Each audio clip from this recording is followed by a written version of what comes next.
14 जून 2022 जब भारतीय रक्षा मंत्री श्री राजनाथ सिंह जी ने ये अनाउंस किया कि वो सेना में टूर ऑफ ड्यूटी को लेकर आने वाले हैं।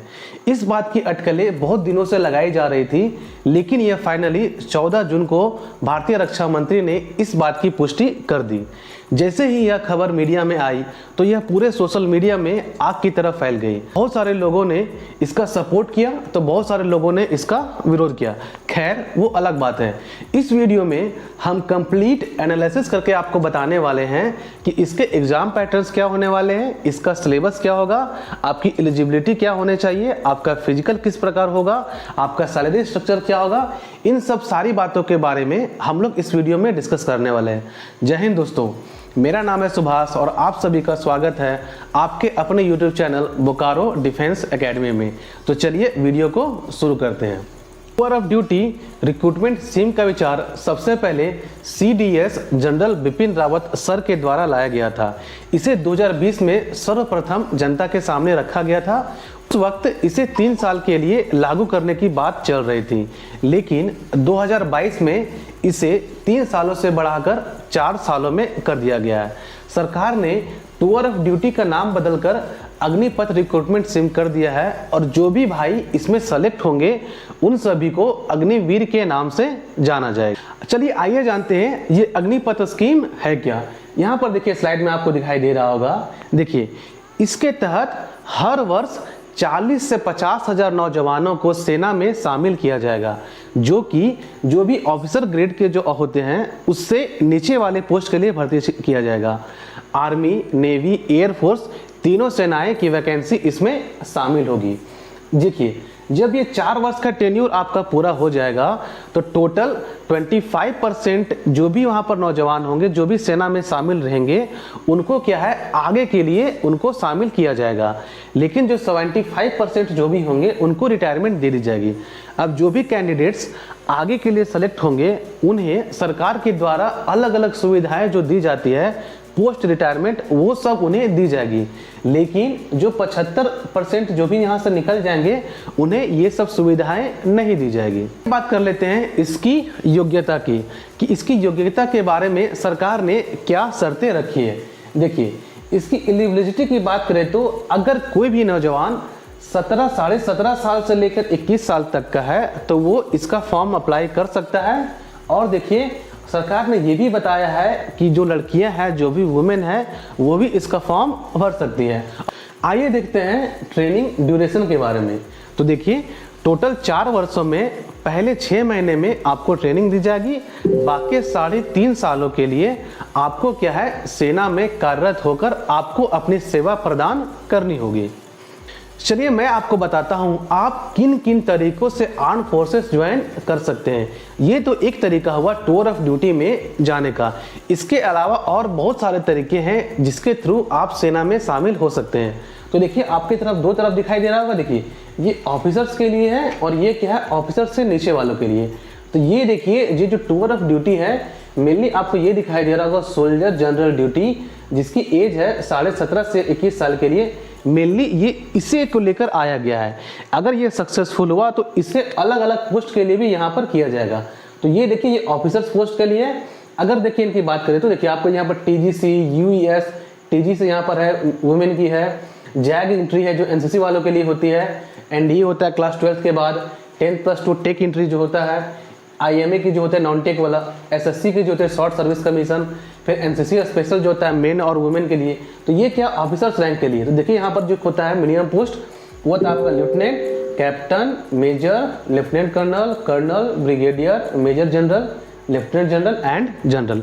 तो ये होगी ऑफिसर रैंक का।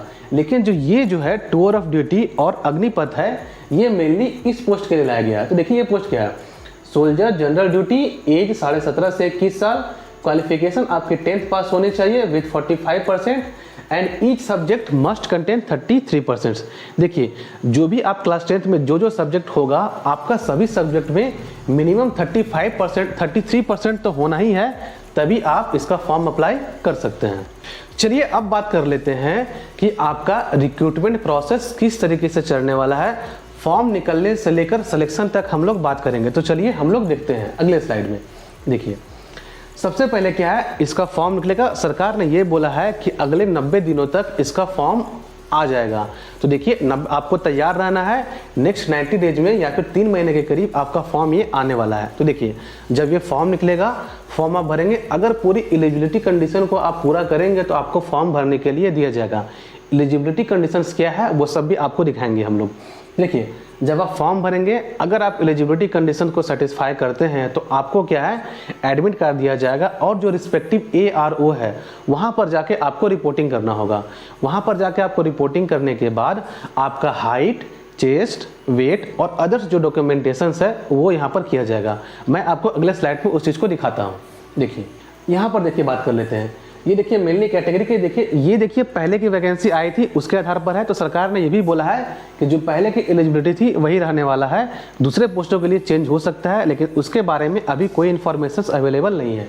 तो जो इन्फॉर्मेशन उसके बारे में आपको बता रहा हूँ। Soldier general duty, age limit देखिए 17.5 से 21 साल रहेगी। आपकी हाइट, मिनिमम हाइट होनी चाहिए, वो कितनी होनी चाहिए, 170 सेंटीमीटर्स। वेट होना चाहिए आपका 50 kg। चेस्ट होना चाहिए आपका 77 और जब एक्सपैंड कीजिएगा तो आपका +5 सेंटीमीटर होना चाहिए। एजुकेशनल क्वालिफिकेशन क्या होना चाहिए, देखिए मैंने आपको बताया था। देखिए क्लास 10th जो है या फिर मैट्रिक पास, आपको 45% मार्क्स इन एग्रीगेट होना चाहिए और हर एक सब्जेक्ट में 33% आपका ये कंफर्म होना चाहिए। ठीक है, तो इस तरीके से आपका अगर इस कंडीशन को सेटिस्फाई करते हैं तो आप फॉर्म भरने के लिए एप्लीकेबल हैं। तो देखिए आप इस स्लाइड में यहाँ पर देख सकते हैं। देखिए इस यहाँ पर आपको यहाँ पर देखिए, यहाँ पर एक कैंडिडेट्स का यहाँ पर चेस्ट नापा जा रहा है। यहाँ पर देखिए मेडिकल के लिए यहाँ पर उनकी यहाँ पर एक ऑफिसर्स बैठे हुए हैं या फिर जो भी अधिकारी हैं ये उनकी मेडिकल के लिए यहाँ पर है। देखिए इसके बाद में फिर आपकी इसके आगे क्या होता है, हाइट, चेस्ट, वेस्ट आपका ये नाप लिया जाएगा। उसके बाद से आपका रनिंग होता है। रनिंग के बाद क्या है, फिर पुलअप होता है, फिर आपको एक गड्ढे को जंप करना होता है। उसके बारे में भी हम बात करेंगे। तो आप अब यहाँ पर देखिए इसके बारे में बात कर रहे हैं फिजिकल टेस्ट के बारे में। तो देखिए फिजिकल टेस्ट के बारे में क्या है, आपकी 1600 मीटर की रनिंग होती है। तो देखिए 1.6 किलोमीटर रनिंग होगी group 1 up till 5 minute 30 second. 1600 metre आपको टोटल 5.5 मिनट में कंप्लीट करना होता है और टोटल मार्क्स इसको दिए जाते हैं कितने, 60 मार्क्स इसके दिए जाते हैं।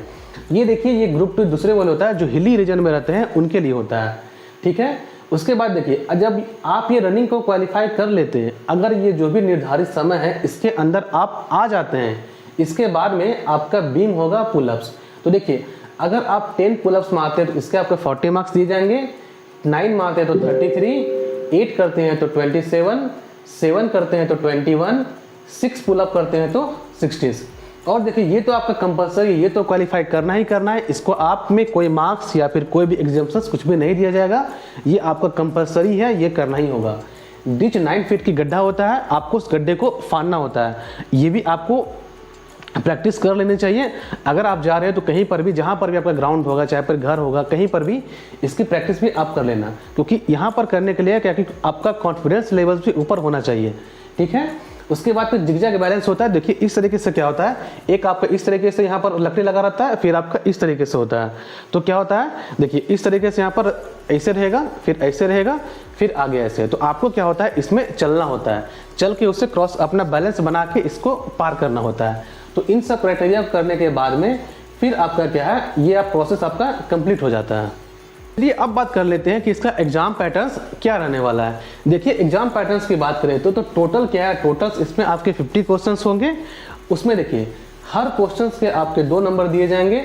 तो 2 नंबर देखिए 50 × 2 कितना हो गया आपका, 100 मार्क्स।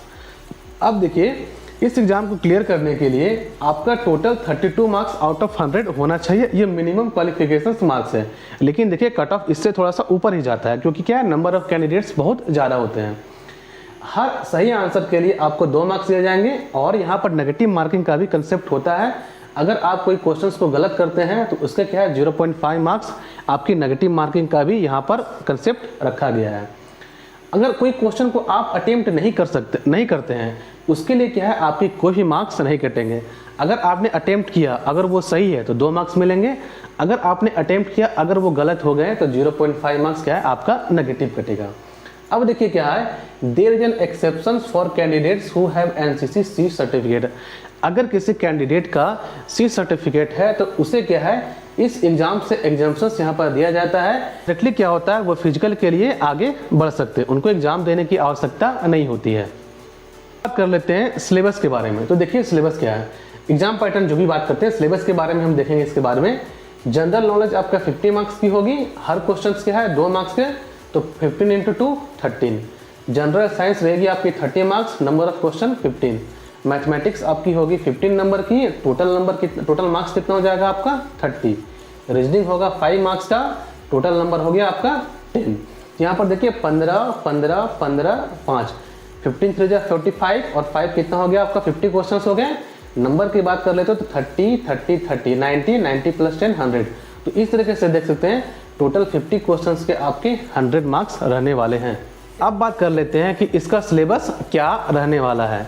देखिए अगर हम जीके की बात करें तो जनरल नॉलेज की तो national and international sports, national and international abbreviations, important historical dates, world histories, landmark of Indian national movement, national awards, national prizes, basic geographically terminology, current updates. तो ये सब आपका इस पर कमांड होना चाहिए, तभी क्या है आप जीके के क्वेश्चंस को अटेम्प्ट कर पाएंगे। अगर यहाँ पर साइंस की बात करें तो देखिए कुछ जो साइंटिफिक टर्म्स होते हैं वो आपको आना चाहिए, डेली फिजिक्स आपको आना चाहिए, basics of chemistry, biology, basics of human body, ये जनरल साइंस का सिलेबस है जो कि 15 मार्क्स का होता है। देखिए मैथमेटिक्स में क्या क्या आपका algebra, arithmetic, geometry, mensurations, work and distance, simple interest, decimal, ratio and proportions, profit and loss, HCF LCM and partnership. तो ये देखिए 15 मार्क्स का ये रहेगा आपका। Basic of reasoning, blood relations, number, sets, coding, decoding, ये देखिए इसमें टोटल आपका 5 क्वेश्चंस आते हैं, तो इसका सिलेबस भी काफ़ी कम है, इसका 10 मार्क्स का आपका वेटेज रहेगा। अब देखिए अगर आप एग्जाम क्वालिफाई कर लीजिएगा तो आपका सिलेक्शन हो गया। मेरिट लिस्ट कट ऑफ आने के बाद में जो भी मेरिट लिस्ट आएगा, जो भी कट ऑफ निकाली जाएगी, आपका सिलेक्शन होने के बाद में क्या है, अब देखिए उसके बाद में क्या क्या होगा। एक बार सेलेक्ट हो जाने के बाद once selected the aspirant will go through a training for 6 month and then will be deployed for 3.5 years. मैंने आपको बताया पहले 6 महीने की आपको ट्रेनिंग दी जाएगी, फिर अगले 3.5 साल के लिए आपको सेना में भर्ती कर लिया जाएगा। During this period they will get a salary, starting salary of ₹30,000 along with additional benefits which will go up to 40,000 by the end of 4-year service। देखिए स्टार्टिंग सैलरी की होगी वो आपकी 30,000, सेकेंड ईयर में बढ़ेगा, थर्ड ईयर में बढ़ेगा और फोर्थ ईयर में आते आते टोटल सैलरी आपका कितना हो जाएगा 40,000। अब देखिए at the end of 4-year period each soldier will get 11.71 lakh as a lump sum amount which will be tax free. अब देखिए जब ये 4 साल होगा, देखिए जो भी आपका टोटल अमाउंट होगा, जो भी आपकी सैलरी होगी, उसमें से क्या है 70% हिस्सा क्या है आपको इन हैंड दिया जाएगा सैलरी, और बाकी जो 30% है वो सेवा निधि में जमा कर लिया जाएगा। जब ये 4 साल के बाद आप रिटायर होंगे तो ये क्या है, ये 11.7 लाख जो भी लमसम अमाउंट बनेगा ये आपको फिर से वापस कर दिया जाएगा।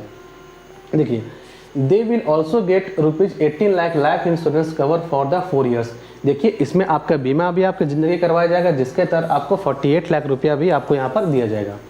इन केस ऑफ डेथ, अगर आप किसी ऑपरेशन में अगर आप शहीद हो जाता है या फिर किसी कारणवश आपकी मृत्यु हो जाती है तो सरकार क्या है आपको 1 लाख रुपया क्या है आपको यहाँ पर पे आउट के तौर पर देगी, इंक्लूडिंग पे फॉर द अनसर्व टेन्यूर्स।